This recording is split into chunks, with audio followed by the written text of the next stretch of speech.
கண்களை மூடி நாம் ஜெபிப்போம்.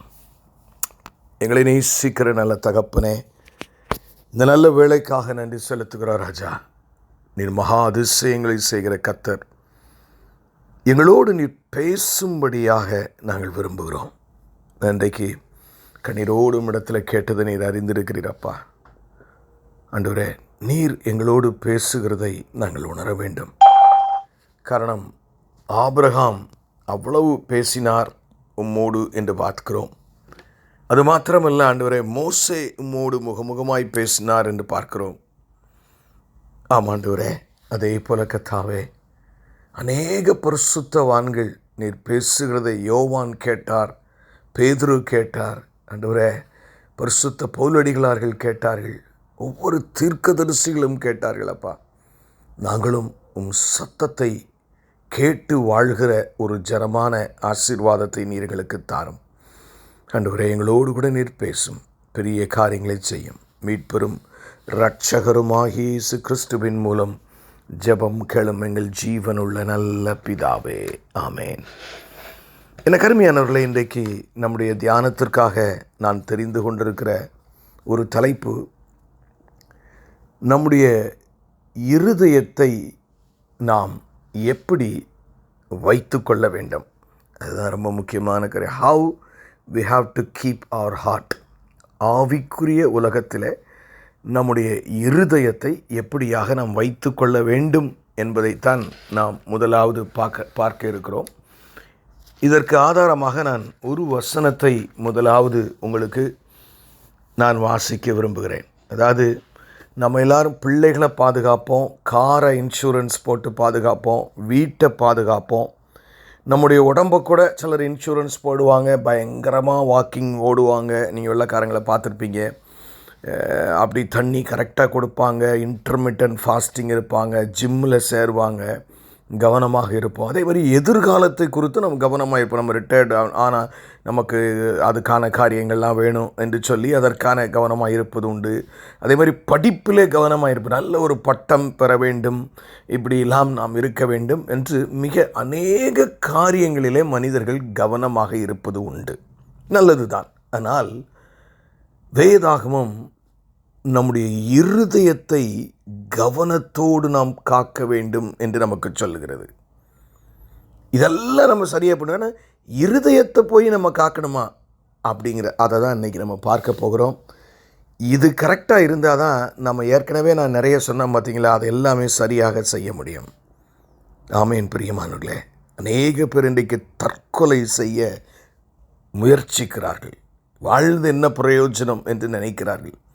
அவர்கள் எல்லாருமே பார்த்திங்கன்னா தங்களுடைய இருதயத்தை சரியாக காக்காவிட்டால் எந்த ஒரு மனுஷனுக்கும் ஒருவேளை அந்த நிலைமை வரக்கூடும். பிரியமானவர்களே, வேதம் ஒரு காரியத்தை சொன்னால் அதற்கு 1000 அர்த்தங்கள் உண்டு என்று நான் நினைக்கிறேன்.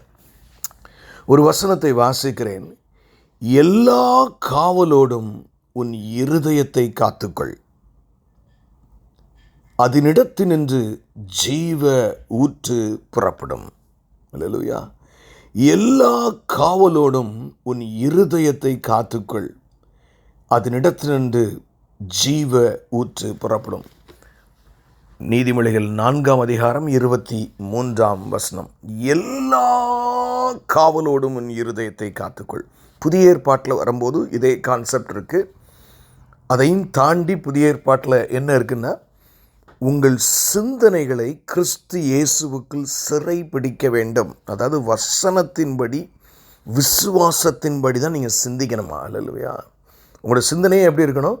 விசுவாசத்தின்படி தான் உங்கள் சிந்தனை இருக்க வேண்டும். வசனத்தின்படி உங்கள் சிந்தையை காக்க வேண்டும். இட்ஸ் அ கைண்ட் ஆஃப் இரண்டும் ஒரே காரியத்தை சொல்லுகிறது போல தான் நான் காண்கிறேன். அப்போது முதல் காரியம் நீங்களும் நானும் தெரிந்து கொள்ள வேண்டியது, என் இருதயத்தை நான் பாதுகாக்க என்ன முயற்சி எடுத்திருக்கிறேன், இல்லாவற்றால் என்ன காரியத்தை செய்கிறேன், அப்படி என் இருதயத்தை பாதுகாக்க வேண்டும் என்ற எண்ணம் எனக்கு உண்டா? இது ரொம்ப முக்கியமான. ஏன்னா நம்ம இந்த உலகத்தில் பலவிதமான துக்கம், துன்பம், சஞ்சலம், மனவேதனை, குழப்பம், சோர்வு, இது வழியாக தான் பாஸ் பண்ணி போகிறோம். அப்படி தான் இருக்குது வாழ்க்கை. அதாவது நம்ம இப்படி ஒரு நல்ல தேசத்தில் வந்து குடியேறி விட்டோம், இனிமேல் நம்முடைய கவலைகளெல்லாம் தீர்ந்து விடும், அப்படி தான் உள்ளே வந்தோம்.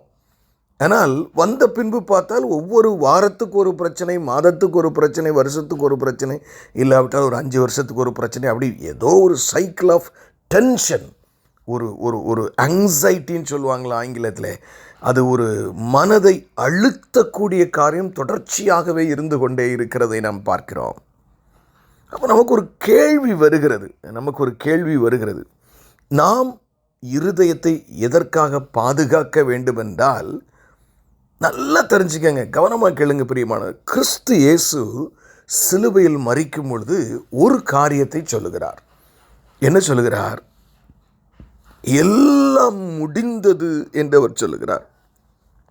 அதாவது எல்லாம் முடிந்தது அப்படின்னு சொல்லும்போது என்ன சொல்லுவாங்கன்னா, பெரும்பாலும் அந்த சமையல் பண்ணுகிறவர்கள், எல்லாம் சமையல்லாம் முடிஞ்சிட்டு வரலாம், நீங்கள் சாப்பிட வரலாம். முடிந்ததுங்கிற வார்த்தை வந்து நம்ம வீடுகளில் அதிகமாக பயன்படுத்தப்படும். பிரேக்ஃபாஸ்ட் முடிஞ்சிருச்சு, வாங்க வாங்க டேபிளில் உட்காருங்க சாப்பிடுங்க. லஞ்ச் முடிஞ்சிருச்சு, வாங்க சாப்பிட உட்காரலாம். டின்னர் ப்ரிப்பரேஷன் முடிஞ்சு போச்சு. Something good has come out and in a completed stage. முடிக்கப்பட்ட நிலைமையிலே ஒரு நல்ல காரியம் வந்தாகிவிட்டது என்பதை இயேசு சிலுவையிலே சொல்லுகிறார். அப்போ நான் என்ன சொல்ல வர்றேன்னா, அது யாருக்கு? அவரை விசுவாசிக்கிறவர்களுக்கு தான் அது நன்மை. ஆமென். மிச்சம் எல்லாத்துக்கும் அது நன்மையாக தெரியாமல் போகலாம். அப்போ நமக்கு கர்த்தராகிய இயேசு கிறிஸ்து சிலுவையிலே ஒரு நன்மையை நியமித்திருக்கிறார். இதை பெற்று அனுபவிப்பதற்கு நீங்களும் நானும் நம்முடைய இருதயத்தை, இந்த வசனத்தில் என்ன வாசிக்கிறோம்? எல்லா காவலோடும் காத்தாதான் அந்த நன்மை கிடைக்கும். நான் ஒரு சின்ன உதாரணம் மட்டும் சொல்கிறேன். நம்ம சபை மிச்சம் அநேக காரியங்களை நாம் காண்கிறோம், நம்ம இன்வால்வ்டாக இருக்கோம், எல்லாம் இருக்குது. ஆனால் ஒன்று பாருங்களேன், ஒரு காரியத்தை எடுத்தால் உலகத்தில் இருக்கிற ஜனங்களுக்கு பார்த்திங்கன்னா, கல்யாணம் ஆனால் சந்தோஷமாக இருக்கும், பிள்ளை பிறந்தால் சந்தோஷமாக இருக்கும், மேல் நாட்டில் உள்ள வேலை கிடைத்தால் சந்தோஷமாக இருக்கும், ஒரு கஷ்டப்பட்டு படித்ததில் ஒரு நல்ல ரிசல்ட் வந்தால் சந்தோஷமாக இருக்கும், ஒரு நல்ல உறவு கிடைத்தால் சந்தோஷமாக இருக்கும், இல்லாவிட்டால் ஒரு நல்ல அழகான சூழ்நிலைக்கு அவர்கள் போக வேண்டியது சுவிட்சர்லாந்து மாதிரி போகும் பொழுது ஒருவேளை சந்தோஷங்கள் இருக்கலாம், என சந்தோஷமாக இருப்பார். ஆனால் அதுக்கு அடுத்த பக்கம் அவருடைய வாழ்க்கையை நாம் கவனித்து பார்த்தால், ஒரு மரணம் வந்தால் பயங்கர துக்கமாக இருப்பார்கள், ஒரு சண்டை வந்தால் துக்கமாக இருப்பார்கள். அப்படி இதுதான் இன்றைக்கு உலகத்தினுடைய எல்லா மனிதர்களுடைய நிலைமையும். ஆனால் விசுவாசிகளுக்கு தேவன் சில எக்ஸ்ட்ரா காரியங்களை நமக்கு கொடுத்துருக்கிறார். அல்லேலூயா. ஒரு எக்ஸ்ட்ரா காரியங்களை அவர் கொடுத்துருக்கிறார். அதாவது நான் என்ன சொல்கிறேன்னா, நம்ம ஏசப்பா நம்ம அனுபவிப்பதற்காக சிலுவையிலே சில காரியங்களை செய்து வைத்து போயிருக்கிறார். இன்னும் அழகாக இன்னொரு லெவலில் நான் உங்களுக்கு அதை சொல்லணும்னா, பரலோக ராஜ்யம் உங்களுக்குள் இருக்கிறதே. புரிஞ்சுதான் நான் சொல்கிறது உங்களுக்கு? பரலோக ராஜ்யத்தை இங்கேயே அனுபவிக்க ஆரம்பிக்க முடியும். ஆமென். கண்டிப்பாக. அதாவது உங்கள் சரீரத்துக்கு வெளியில் தான் அது இல்லாமல் இருக்கலாமே தவிர, தேவனுடைய ஆலயமாகிய உங்களுடைய சரீரத்திலே அது கொழுந்து விட்டு எரியக்கூடிய அந்த மேன்மையான காரியத்தை நாம் பார்த்து கொண்டே இருக்க முடியும் பிரியமானவர்களே. இப்போ கேள்வி அதுதான், உங்கள் எல்லாத்துக்கும் ஆவியானவர் கேட்கிற கேள்வி, அந்த நன்மையை முழுமையாக நீ அனுபவித்து கொண்டிருக்கிறாயா? எப்படி? உன் இருதயத்தை எல்லா காவலோடும் காக்கிறவன் தான் அந்த காரியங்களை அனுபவிக்க முடியும் என்று சொல்லப்படுகிறது. அதாவது உன் சிந்தையையும் கிறிஸ்து இயேசுவுக்குள்ளும் வசனத்துக்குள்ளும் காக்கிறவர்கள் தான். இதுதான் ஒரு சின்ன சிரமம். சிலுவையில் அவர் சிந்திட்டனால ஆட்டோமேட்டிக்காக அப்படி இல்லாமல் நம்ம செய்ய வேண்டிய சில காரியத்தை குறித்து வேதம் சொல்லுகிறதுனால தான் வேதாகமும் இவ்வளவு பெரிதாக எழுதப்பட்டிருக்கிறது. நீங்கள் எப்படிலாம் வாழணும் அப்படின்னு நிறைய பைபிளில் இருக்குது இல்லையா? நான் இன்னும் என்னுடைய சப்ஜெக்டை நான் ஸ்க்ராட்ச் கூட பண்ணலை. இப்போ முதல் காரியம் என்னவென்றால் பிரியமானவர்களே, இந்த கடைசி நாட்களிலே நான் எல்லாவற்றையும் பாதுகாப்பது இருக்கட்டும் என் இருதயம். ஏன்னா ஏன் இது ரொம்ப முக்கியம்னு கேட்டிங்கன்னா, இந்த வார்த்தையை கேட்டுக்கொண்டிருக்கிற எந்த வடிவில் கேட்டுக்கொண்டிருக்கிறவர்களாக இருந்தாலும் ஒவ்வொரு மனிதனுடைய குணம் சூழ்நிலை கம்ப்ளீட்டாக வித்தியாசமானது. அதாவது நீங்களே பார்க்கலாம், நம்மளை யாராவது ஒருத்தர் எடுத்துக்கிட்டால் அவர் போல் ஆதாமிலிருந்து இன்றைக்கு வரைக்கும் யாரும் கிடையாது. அதே மாதிரி இனிமே ஆண்டவருடைய வருகை வரைக்கும் இன்னொரு ஆள் வரப்போகிறதில்ல. உங்களே மாதிரி குணாதிசயத்தில் வேற ஒருத்தர் இருக்கவே முடியாது. அப்படி வித்தியாசமாக படைக்கப்பட்ட நீங்களும் நானும் வித்தியாசமான முறையிலே ஆண்டவர் நமக்கு வைத்திருக்கிற வாழ்க்கையை வாழ வேண்டுமானால் நம்முடைய இருதயத்தை என்ன செய்யணும்? எல்லா காவலோடும் காக்க வேண்டும். இப்போ காவல் காக்கிறதுனால என்ன? It needs some effort. கண் விழிப்புகள் வேண்டும், விழித்திருத்தல் வேண்டும். சில காரியங்கள் என்னால் முடியாவிட்டாலும் அதை பயிற்சி எடுத்துக்கொண்டே நான் இருக்க வேண்டும், படித்து கொண்டே இருக்க வேண்டும். அப்படி நிறைய இருக்குது. ஆனால் நான் உங்களுக்கு சொல்ல வர்ற காரியம், இந்த காரியத்தில் நம்ம பெரிய ஹியூஜ் சப்ஜெக்டாக பேசிகிட்டே போகலாம். நான் ஒரு காரியத்தை உங்கள் மத்தியிலே சொல்ல வேண்டும் என்று நான் நினைக்கிறேன். அதாவது ஃபஸ்ட்டு இந்த வசனத்தை வச்சு உங்கள்கிட்ட சொல்கிறது, என் இருதயத்தை நான் பாதுகாக்கணுங்கிற எண்ணம், முக்கியத்துவம் உங்களிடத்தில் இருக்கிறதா? இது முதல் கேள்வி. இது ரொம்ப அவசியம். என் கண்ணை பாதுகாக்கணும்னு சிலர் பார்த்திங்கன்னா கண்ணை தண்ணியில் வச்சுருப்பாங்க, கண்ணை மூடிக்கிடுவாங்க, என்னென்னலாமோ செய்வாங்க, பேசாமல் மௌன விரதம் இருப்பாங்க, என்னென்னமோலாம் நம்ம காரியங்களை நம்மளை பாதுகாக்கிறதுக்காக செய்வோம். ஆனால் உன் இருதயத்தை, என் இருதயத்தை பாதுகாப்பதற்கு நாம் என்ன முயற்சி எடுத்திருக்கிறோம்? ஏதாவது ஆலயத்திற்கு செல்லுகிறதை தவிர்த்து. ஆமென். பாருங்க, இன்னொரு வசனத்தை நான் உங்களுக்கு வாசித்து காட்டுகிறேன். நீதிமொழிகளின் புஸ்தகம் 14ஆம் அதிகாரம் 30வது வசனம். அது ஆங்கிலத்தில் இன்னும் சரியாக இருக்கும். சொஸ்த மனம் உடலுக்கு ஜீவன். A heart full of peace என்று ஆங்கிலத்தில் இருக்கிறது. இருதயத்திலே சமாதானம் நிறைந்த ஒரு இருதயம், அவன் உடம்பு நல்லா இருக்குமா. யாருக்கெல்லாம் சுகர் வரக்கூடாது, ப்ரெஷர் வரக்கூடாது, யாருக்கெல்லாம் வியாதிகள் வராமல் வாழணும் அப்படின்னு நீங்கள் ஆசைப்படுறீங்களா இருந்தால் இந்த வசனம் தான் உங்களுக்கு முக்கியமான டாக்டர்ஸ் ப்ரிஸ்கிரிப்ஷன். பரிசுத்த ஆவியான ஒரு பெரிய டாக்டர் அல்லவா, அவர் சொல்லுகிறாரு, சொஸ்த மனம் உடலுக்கு ஜீவன். தெளிவாக இருக்குது பைபிளில், உடலுக்கு ஜீவன். அப்போது உங்கள் இருதயம் சமாதானம் உள்ள ஃபுல்லாக ஃபில்லப் பண்ணி, அதை அந்த சமாதானம் எடுபட்டு போகாது. முதல்ல ஃபில்லப் பண்ணணும், ரெண்டாவது அது எடுபட்டு போகாதபடி நீங்கள் காவல் காக்க வேண்டும். நான் என்ன சொல்ல வரேன்னா, இப்போ நம்ம வழக்கத்தின்படி பேசுகிற ஒரு சொல்லை கொண்டு வருகிறேன். என்ன என்றால், உங்கள் இருதயம் அமைதலோடு ஜீவனம் பண்ண வேண்டும். யூ ஷுட், இங்கிலீஷில் சொல்ல வேணும்னா, you should have a quiet heart. அமைதியோடு உள்ள ஒரு வாழ்க்கை. படபடவன் பிள்ளைகளை கொடுத்து ஐயோ ஐயோ ஐயோ வேலைனா ஐயோ ஐயோ இருக்குமா இல்லாமல் போயிருமோ, என் பேங்க் டியூவை கட்டுவானா கட்ட மாட்டேனோ, எனக்கு எதிர்காலம் என்னமா ஆகணும், இங்கே இருப்பானா இருப்பான, சாகும்போது இப்படி சாவனா அப்படி சாவணும், என் பிள்ளையை கொடுத்து என்ன. அம்பிரியமானவர்களே, எல்லாவற்றையும் நாம் பார்க்கும் பொழுது மிக கவனமாக கவனமாக கவனமாக நாம் இருக்க வேண்டும். அதாவது உலகத்தான் அப்படி இருக்கிறான், ஆனால் நம்மளால் அப்படி மிகுந்த அமைதியாய் வாழ வேண்டும், வாழ முடியும்.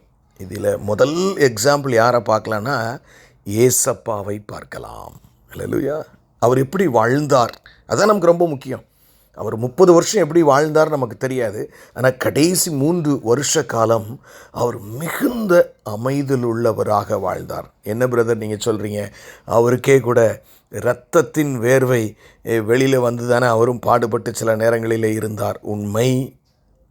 அதற்கு ஒரு பெரிய காரணம் உண்டு. அது இந்த செய்தியினுடைய பகுதி கிடையாது. அதுக்கு என்ன காரணம் என்றால், பிதா தன்னை விட்டு கொஞ்ச காலம் எடுபட்டு போகிறார் என்பதை அவரால் தாங்க முடியாமல் தான் அவர் துடித்தார். வேறு அவர் சிலுவைக்காகவோ வேறு எதற்காகவோ, ஒருவேளை சிலுவைக்காக ஒரு பயந்திருந்திருக்கலாம், எனக்கு தெரியாது. ஆனால் என்னை பொறுத்தவரை அவர் பிதாவின் காரியம், பிதா என்னை விட்டு வெளியே போய்விடுவார், பாவம் என் மேலே விட்ட பின்பு என்று நினைக்கும் போதுதான் அவ்வளவு, அதாவது என் தகப்பனோடு உள்ள தொடர்பு முறிந்து போகிறதே, இப்படி நான் ரட்சிப்பை ஜனங்களுக்கு கொடுக்க வேண்டுமா என்று கூட அவர் யோசித்திருக்கலாம். அவ்வளவு அவர் வேதனைப்பட்டார். ஆகவே தான் நான் அதை தள்ளி மிச்ச நேரத்தில் இயேசுவை பார்த்தீங்கன்னா, பிதா அவருக்குள்ளே இருக்கும்போது அவரை போன்ற ஒரு அமைதி அவரிடத்தில் காணப்பட்டு கொண்டே இருந்தது. அல்லேலூயா. அதற்கு நான் நல்ல ஒரு உதாரணத்தையும் உங்களுக்கு கொடுக்கக்கூடும் பிரியமானவர்களே. அப்படி கொடுப்பதற்கு முன்பதாக ஒரு காரியத்தை மையமாக வைத்து நான் உங்களோடு பேச விரும்புகிறேன். அது என்னன்னு கேட்டிங்கன்னா, I am going to talk that you might have the quiet heart. அமைதியோடு வாழுகிற ஒரு வாழ்க்கை. ஏன்னா யாருக்குமே பார்த்தீங்கன்னா, ஒருத்தர் அமைதியாக, ஒருத்தர் ஃபார் எக்ஸாம்பிள் ஒரு இடத்துல இன்டர்வியூ நடக்குதுன்னு வைங்களேன், ஒரு முக்கியமான போஸ்ட்டு, 2 லட்ச ரூபா சம்பளம். அதில் பார்த்தீங்கன்னா கிட்டத்தட்ட ஒரு 60-70 கேண்டிடேட்ஸ் வந்திருக்காங்க. எவனை கேட்டாலும் ஆக்ஸ்ஃபோர்டில் படித்தவங்கிறான், இங்கே கேட்டால் நான் MIT அமெரிக்காவில் படித்தவங்கிறான். அப்படி ஒவ்வொருத்தரும் தலை சிறந்த யூனிவர்சிட்டியில், ஆஸ்திரேலியாவில் உள்ள பெரிய கட்டன் யூனிவர்சிட்டியில் படித்தவன், அப்படி பல காரியங்களை சொல்கிறாங்கன்னு வச்சுக்கோமே. நம்மளும் போய் நிற்கிறோன்னா ஒரு சின்ன ஒரு சலசலப்பு இருக்குமா இருக்காதா? இருக்கும்ல. இப்படி எல்லோரும் இருக்காங்களே, இந்த வேலை எனக்கு கிடைக்குமா ஆண்டவரே, ஒரு சின்ன நடுக்கம் இல்லையா? இதே இடத்துல இன்னொரு ஆளும் வர்றாரு. அவர் பார்த்தோன்னா இருக்கலே ஏதோ படிச்சிருக்காரு, ரொம்ப ஒன்றும் இல்லை. ஆனால் அந்த இன்டர்வியூ போர்டில் 3 பேர் உட்கார போகிறாங்க. ஏன்னா அதில் 2 பேரும் இவங்க கொண்டு போய் சப்மிட் பண்ணி ஃபைனலாக கையெழுத்து போடக்கூடிய பெரிய அதிகாரியும் இவருக்கு பர்சனலாக ரொம்ப பழக்கம். அவங்க இந்த ஜாப் உனக்கு தாண்டான்னு ஒரு கேரண்டின்னு சொல்லிட்டாங்கன்னு வைங்களேன். இவர் இந்த 2வது நபர்கிட்ட அந்த சலசலப்பு இருக்குமா? காரணம் என்னென்னா, தனக்கு வெளியிலே ஒருவர் எனக்காக யாவையும் செய்வதற்கு அவர் தயாராக இருக்கிறார் என்ற ஒரு அமைதி இந்த மனுஷனுக்குள்ளே இருக்கும். அப்போது ஒரு கிறிஸ்தவ வாழ்க்கையில் நம்ம சொல்கிறோம், இயேசு கிறிஸ்து உயிரோடு கூட இருக்கிறார். எப்படி? வேறு எங்கே ரிலிஜன்லேயும் வேறு எதுலேயுமே இல்லாது, என் தேவன் உயிரோடு கூட இருக்கிறார். அல்லேலூயா. அப்போ அவர் எல்லாவற்றையும் பார்த்து கொள்ளுவார் என்கிற விசுவாசம் நமக்கு ஒரு அமைதியை தரும். நான் சொல்கிறது நீங்கள் புரிஞ்சுருப்பீங்கன்னு நினைக்கிறேன். இன்னும் இதை விளக்கமாக சொல்கிறேன். அதாவது உங்களுக்கு ஒரு குவயட் ஹார்ட் வேணும்னா நீங்கள் ஒரு காரியத்தை ரொம்ப முக்கியப்படுத்தணும். என்னென்னா, நல்ல கவனிங்கனால், திஸ் இஸ் வெரி வைட்டல். என் வாழ்க்கையில் நடக்கிற எல்லாமே அப்பாவின் சித்தத்தின்படி தான் நடக்குது. அது நன்மையானாலும் சரி, தீமையானாலும் சரி, நான் 2க்குமே விட்டு கொடுத்துட்றேன் அப்பாவுடைய சித்தத்துக்கு. அதாவது இதில் நன்மை நடக்குமோ நம்ம ஏற்றுக்கொள்வோம். நம்முடைய வாழ்க்கையில் ஒரு தீமை நடக்குதுன்னு வைங்களேன், அதை நம்முடைய மனம் ரெசிஸ்ட் பண்ணிக்கிட்டே இருக்கும். நான் நல்ல கவனிங்க நான் சொல்கிறத. அதாவது ஐயோ இப்படி நடக்கக்கூடாது, என் பிள்ளைக்கு இப்படி நடக்கக்கூடாது, என் மருமகனுக்கு இப்படி நடக்கக்கூடாது, என் வேலையில் இப்படி நடந்துடக்கூடாது, நான் படிக்கிற இடத்துல இப்படி நடந்துடக்கூடாது, என் திருமணத்தில் இப்படி நடந்துடக்கூடாது, என் பிள்ளைகளுக்கு இப்படி நடந்துடக்கூடாது. சில காரியம் நடக்கும் குடும்பத்தில், ஆனால் நம்ம கான்ஸ்டண்ட்டாக நம்முடைய மனசு அதை ரிஜெக்ட் பண்ணிக்கிட்டே இருக்கும், வெளியே தள்ளிக்கிட்டே இருக்குது. இது வேண்டாம், இது எனக்கு வேண்டாம், இது எனக்கு வேண்டாம், இது நடக்கக்கூடாது, வேண்டாம். இப்படி இருந்தால் அந்த அமைதி நம்முடைய வாழ்க்கையில் காணப்படாது பிரியமானவர்களே. அதுக்கு ஒரு ஆலோசனை என்றால், என் வாழ்க்கையை என்றைக்கு நான் அவர் கையில் கொடுத்து விட்டேனோ, என் மீட்பர் உயிரோடு இருக்கார். ஏதோ ஒரு நன்மையை என்னுடைய வாழ்க்கையிலே, என்னுடைய பிள்ளைகளுடைய வாழ்க்கையிலே, என்னுடைய வேலை பார்க்கிற இடத்திலே என்னுடைய நன்மையை அவர் தேர்ந்தெடுத்து ஏதோ என்னை காட்டிலும் அதிகம் தெரிந்தவரிடத்தில் தான் என் வாழ்க்கையை கொடுத்திருக்கிறேன். ஆகவே நான் என்ன செய்ய போவதில்லை, நான் அமைதியோடு நான் இருப்பேன். அப்பா ஏதாவது நல்லது செய்வார். அதனால் நான் கவலையே படலைங்க. அது என்ன நடந்தாலும் சரி, என்ன நடந்தாலும் சரி, மரணமே வந்தாலும் சரி, எங்கள் அப்பா அது நன்மைக்கு எதுவாகவே முடிப்பார். அதுதானே ரோமர் 8:28 ஆழமான ஒரு வசனம் பிரியமானவர்களே.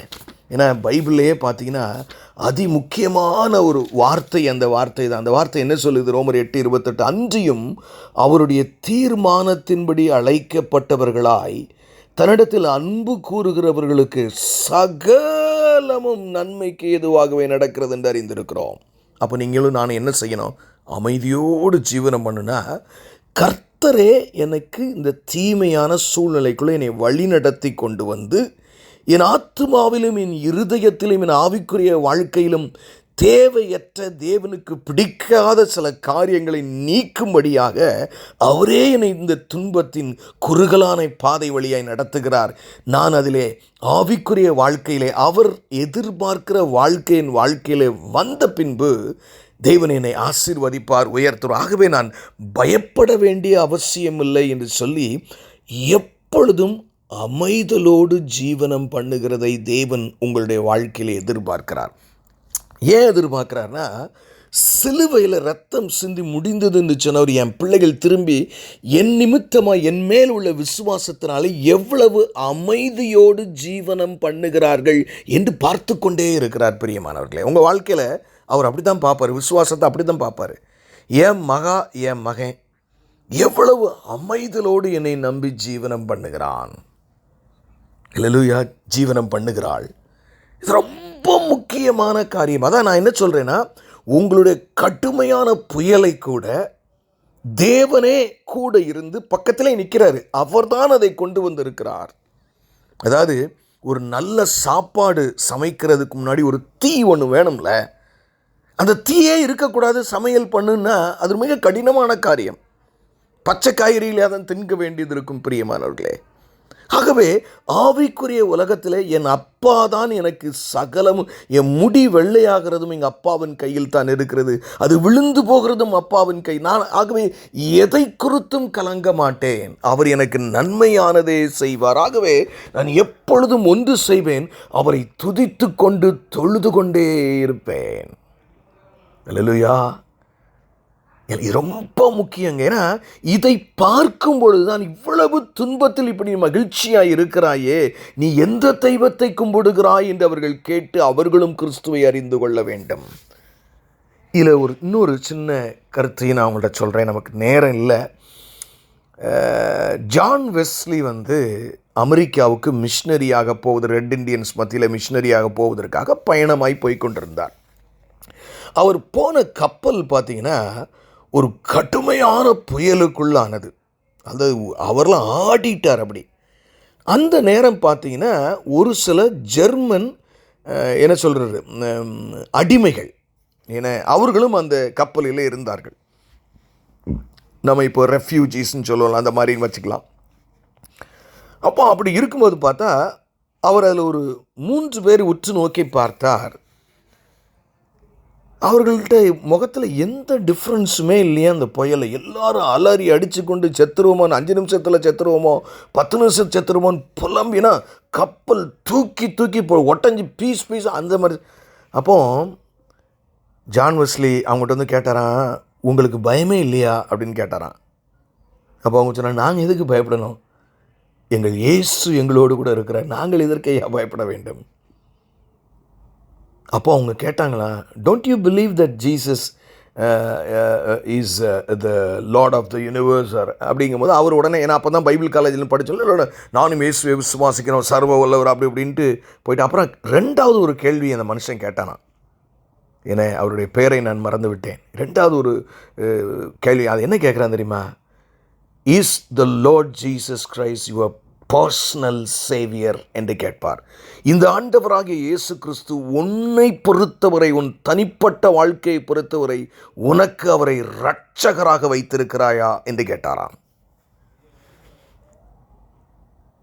அவர் அந்த இடத்த கான்வர்சேஷனை சமாளிக்கிறதுக்கு ஆமாம் நான் வச்சுருக்கேன் அப்படி இப்படின்னு போயிட்டு அவருடைய அறைக்கு சென்று புத்தகத்தில் நான் அப்படிதான் இருக்கிறேனா, அவரை சொந்த இரட்சகராக, என்னுடைய இரட்சகராக, இயேசு கிறிஸ்து உலக இரட்சகர் என்ற விசுவாசம் ஒன்று, இயேசு கிறிஸ்து என்னுடைய இரட்சகர் என்பதில் எனக்கு சந்தேகம் இருக்கிறது என்று சொல்லி எழுதி வைத்துவிட்டு அமெரிக்காவுக்கு அவர் மிஷினரியாக போனார். அங்கே மிஷினரி வாழ்க்கையில் ஒன்றுமே நடக்கவில்லை. ஒரு பர்த்தையும் கூட மனம் திரும்பலை, ஒன்றுமே நடக்கலை, ஒரே தோல்வி மயம்.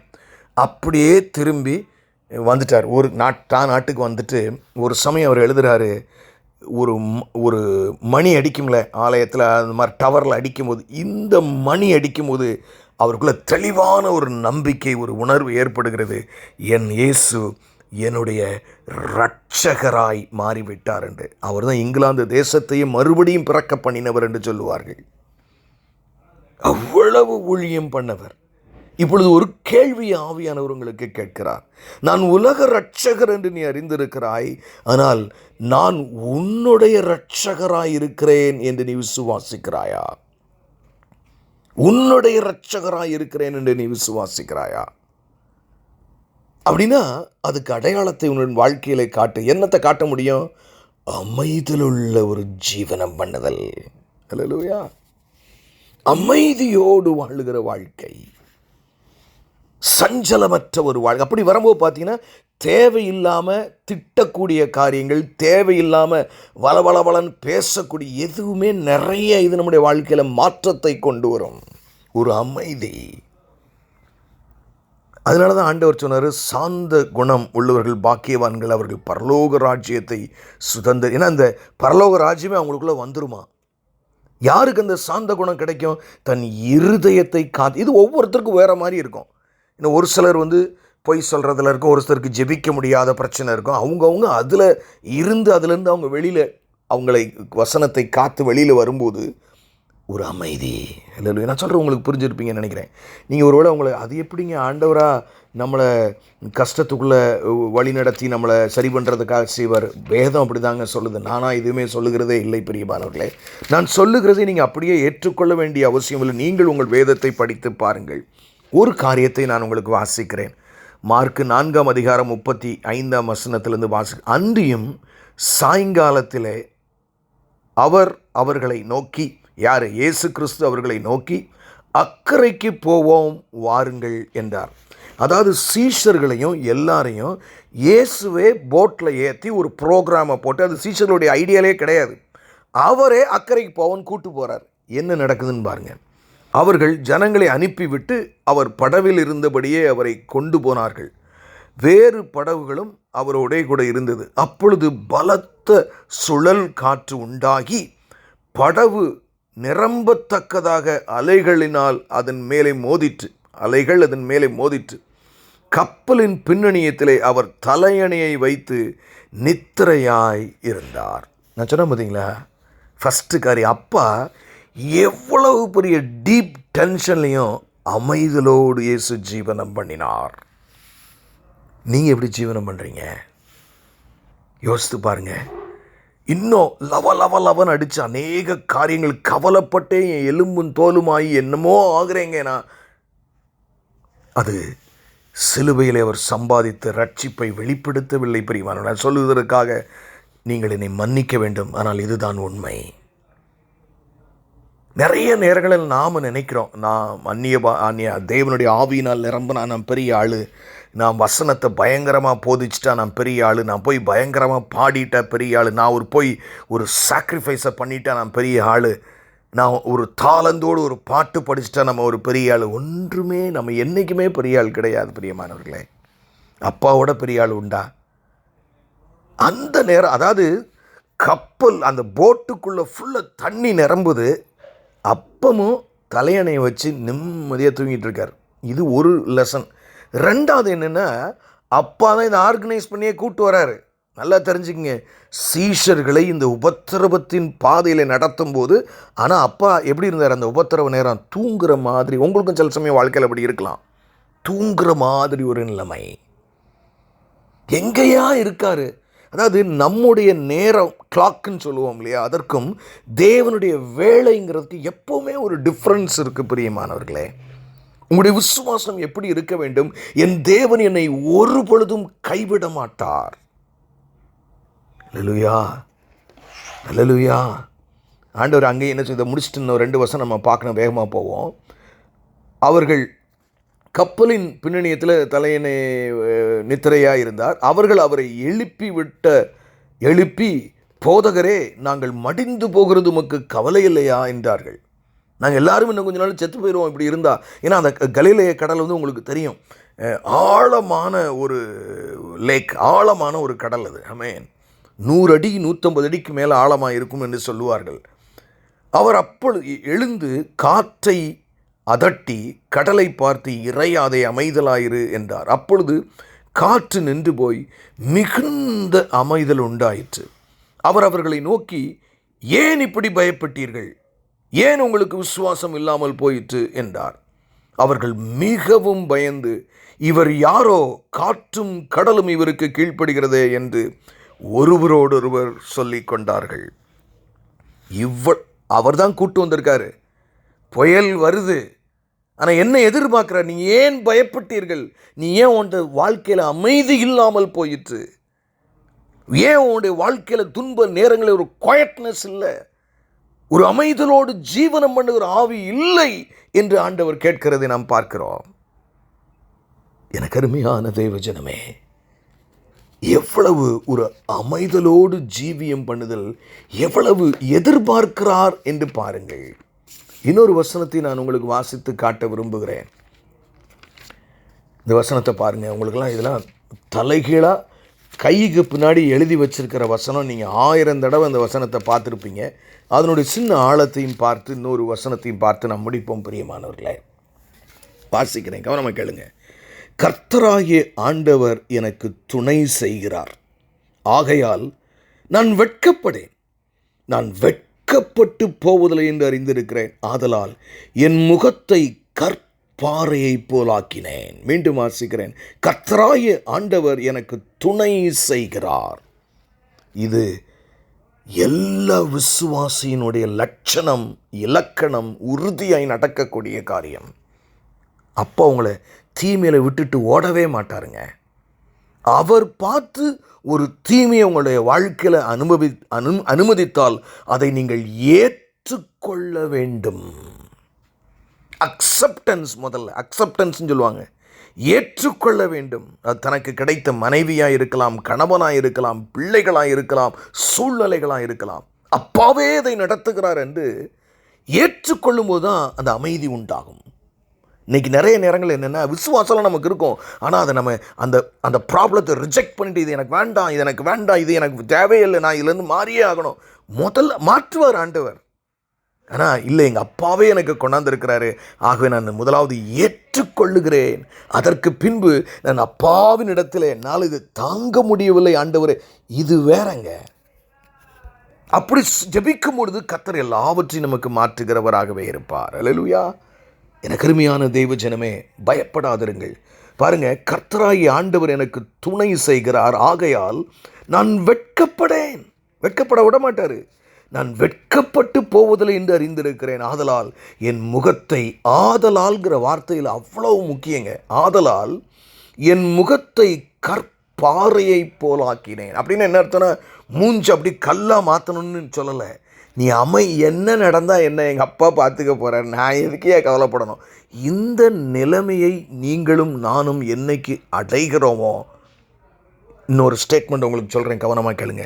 நீங்கள் பரிசுத்தம் அடைந்து விட்டீர்களா என்றால், என்னை பொறுத்தவரை என்றைக்கு அமைதியோடு ஜீவனம் பழகிவிட்டோமோ அன்றைக்கு தேவன் விரும்புகிற பரிசுத்தத்தை அடைந்து விட்டோம். ஏன்னா நம்ம அடையக்கூடியலாம் விசுவாசம் மட்டும்தான், மிச்சதெல்லாம் அவர் செய்கிறார். ஏன்னா இஸ்ரவேல் ஜனங்களை எகிப்திலிருந்து விடுதலையாக்கி யோசுவாவை கொண்டு 7 ஜாதிகளை துரத்தி கிட்டத்தட்ட 31 யுத்தங்களை செய்து வெற்றி சிறந்து கடைசியில் என்னென்னா, அவர்கள் அமைதலோடு ஜீவனம், தேவர் அட் ரெஸ்ட்னு வேதம் சொல்லுகிறது. அந்த கானான் தேசத்தின் அனுபவம் ஒரு பரிசுத்தத்தை நமக்கு காட்டுகிற ஒரு அனுபவம். நீங்கள் இந்த பரிசுத்தத்தின் உச்ச கட்டத்தை அடைந்திருப்பீர்களானால் ஒரு அமைதலோடு ஜீவனம் பண்ணுகிற காரியம் உங்களுக்கு உண்டாயிருக்கும். பிரியமானவர்களே, இன்னொரு வசனத்தை நான் உங்களுக்கு வாசித்து நான் முடிக்கிறேன். நான் ஒன்று உறுதியாய் சொல்லுகிறேன், நீங்கள் அமைதலோடு உங்கள் உபத்திரவத்திலும் ஜீவனம் பண்ணுகிறதை தேவன் எதிர்பார்க்கிறார். உன் துன்பத்திலும் ஜனங்களுக்கு என்னை உன் அமைதியில் உள்ள ஜீவியத்தினால் வெளிப்படுத்தி காட்டு. நீ முதல்ல குணப்படு. சொன்னால் வாஸ்தவம் இல்லையா? உன் சரீரமே முதல்ல நல்லாகும். இன்னொரு வசனத்தை பாருங்கள், ஏசாயா தீர்க்கதரிசி 40. ஏன்னா நீங்கள் இன்னுமே பார்த்தீங்கன்னா இயேசு கிறிஸ்துவை சோதிக்கிறதுக்கு வராந்திரத்துக்கு அனுப்பும் பரிசுத்த ஆவியானவரே அனுப்புனார்ன்னு இருக்குது. கர்த்தர் தான் அந்த சோதனைக்குள்ளே அனுப்புகிறார்.